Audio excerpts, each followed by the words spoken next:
ನೀವು ನೋಡ್ತಾ ಇದ್ದೀರಾ one India Kannada YouTube channel. ನಾನು ರಶ್ಮಿ. ಉತ್ತರ ಪ್ರದೇಶದಲ್ಲಿ ಯೋಗಿ ಆದಿತ್ಯನಾಥ್ ಸಿಎಂ ಆದ್ಮೇಲೆ ದಿನಕ್ಕೊಂದೊಂದು ಚೇಂಜಸ್ ಹಾಗೆ ದಿನಕ್ಕೊಂದೊಂದು ಒಳ್ಳೊಳ್ಳೆ ಕೆಲ್ಸಗಳನ್ನ ಮಾಡ್ತಾ ಬರ್ತಾ ಇದ್ದಾರೆ. ಯೋಗಿ ಸಿಎಂ ಆಗಿ ಅಧಿಕಾರ ಸ್ವೀಕರಿಸಿದ ನಂತರ ಇಮಿಡಿಯೇಟ್ ಆಗಿ ಪ್ರತಿಯೊಂದು ಅಕ್ರಮ ಚಟುವಟಿಕೆಗಳಿಗೂ ಬ್ರೇಕ್ ಹಾಕ್ತಾ ಇದ್ದಾರೆ. ಹಾಗೆ ಕೆಲವೊಂದು ಹೊಸ ರೂಲ್ಸ್ ಅನ್ನು ತರ್ತಾ ಇದ್ದಾರೆ. ಇನ್ನು ಉತ್ತರ ಪ್ರದೇಶದಲ್ಲಿ ಸಾಧಕರ ಜನ್ಮ ದಿನಾಚರಣೆಗೆಲ್ಲ ರಜಾ ಇಲ್ಲ, ಮಹಾಪುರುಷರ ಜಯಂತಿಗೆ ಶಾಲೆಗಿಲ್ಲ ರಜಾ. ಇದನ್ನ ಯೋಗಿ ಆದಿತ್ಯನಾಥ್ ಘೋಷಿಸಿದ್ದಾರೆ. ದಿನಕ್ಕೊಂದು ಹೊಸ ರೂಲ್ಸ್ ತರ್ತಾ ಇರೋ ಉತ್ತರ ಪ್ರದೇಶ ಸಿಎಂ ಯೋಗಿ ಆದಿತ್ಯನಾಥ್ ಇಂದು ಹೊಸ ಘೋಷಣೆ ಮಾಡಿದ್ದಾರೆ. ಇನ್ಮುಂದೆ ರಾಜ್ಯದ ಶಾಲೆಗಳಿಗೆ ಸಾಧಕರ ಜನ್ಮದಿನಗಳಿಗೆಲ್ಲ ರಜೆ ಘೋಷಿಸದಿರಲು ತೀರ್ಮಾನಿಸಿದ್ದಾರೆ. ಮಹಾಪುರುಷರ ಜನ್ಮದಿನಗಳೆಂದು ರಜೆ ನೀಡುವ ಬದಲು ಆ ಮಹಾಪುರುಷರ ಬಗ್ಗೆ ಮಕ್ಕಳಿಗೆ ತಿಳಿ ಹೇಳಿ ಅಂತ ಯೋಗಿ ಆದಿತ್ಯನಾಥ್ ಹೇಳಿದಲ್ಲದೆ ಎಂದಿನಂತೆ ಶಾಲೆ ನಡೆಸಬೇಕು ಅಂತ ಹೇಳಿದ್ದಾರೆ. ಉತ್ತರ ಪ್ರದೇಶದ ಶಾಲೆಗಳಿಗೆ ಇನ್ಮುಂದೆ ಯಾವುದೇ ಮಹಾಪುರುಷರ ಜಯಂತಿಗಳಿಗೂ ರಜೆ ನೀಡುವಂತಿಲ್ಲ ಅಂತ ರಾಜ್ಯದ ಮುಖ್ಯಮಂತ್ರಿ ಯೋಗಿ ಆದಿತ್ಯನಾಥ್ ಹೇಳಿದ್ದಾರೆ. ಅಂಬೇಡ್ಕರ್ ಅವರ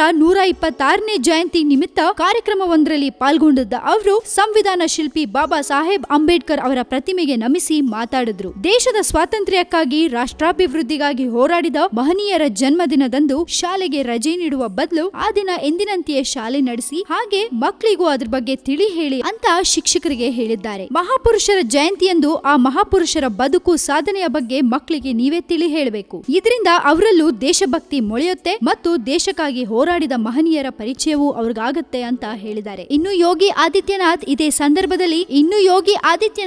ಸಂದರ್ಭದಲ್ಲಿ ಇನ್ನೊಂದು ಮಹತ್ವದ ಘೋಷಣೆಯನ್ನ ಮಾಡಿದ್ದಾರೆ. ಅದೇನಪ್ಪಾ ಅಂದ್ರೆ ರಾಜ್ಯದ ಎಲ್ಲಾ ವರ್ಗದ ಜನರಿಗೂ ದಿನದ 24 ಗಂಟೆ ವಿದ್ಯುತ್ ಪೂರೈಸೋದಾಗಿ ಹೇಳಿದ್ದಾರೆ. ಒಟ್ನಲ್ಲಿ ಯೋಗಿ ಆದಿತ್ಯನಾಥ್ ಉತ್ತರ ಪ್ರದೇಶವನ್ನ ಒಂದು ಮಾದರಿಯ ರಾಜ್ಯವನ್ನ ಮಾಡಕ್ಕೆ ಹೊರಟಿದ್ದಾರೆ ಅಂತ ಅನ್ಸತ್ತೆ. ನೋಡೋಣ ಇನ್ನು ಮುಂದಕ್ಕೆ ಯೋಗಿ ಏನೆಲ್ಲ ಮಾಡ್ತಾರೆ ಅಂತ. ಇದ್ರ ಬಗ್ಗೆ ನಿಮ್ಗೆ ಏನಾದ್ರೂ ಕಾಮೆಂಟ್ ಮಾಡ್ಬೇಕನ್ಸಿದ್ರೆ ಧಾರಾಳವಾಗಿ ನಿಮ್ಮ ಕಾಮೆಂಟ್ಸ್ ಅನ್ನ ನಮ್ಮ ಕಮೆಂಟ್ ಬಾಕ್ಸ್ ನಲ್ಲಿ ಹಾಕಿ ಕಳಿಸಿ. ಅಂಡ್ ಇನ್ನಷ್ಟು ಸುದ್ದಿಗಳಿಗೆ ನೀವೇನ್ ಮಾಡ್ಬೇಕು, one India Kannada YouTube channel ಅನ್ನ ಸಬ್ಸ್ಕ್ರೈಬ್ ಮಾಡಬೇಕು. ಜೊತೆಗೆ ಈ ನಮ್ಮ ವಿಡಿಯೋ ನಿಮ್ಗೆ ಇಷ್ಟ ಆಗಿದ್ರೆ ದಯವಿಟ್ಟು ಶೇರ್ ಮಾಡಿ, ಲೈಕ್ ಮಾಡಿ.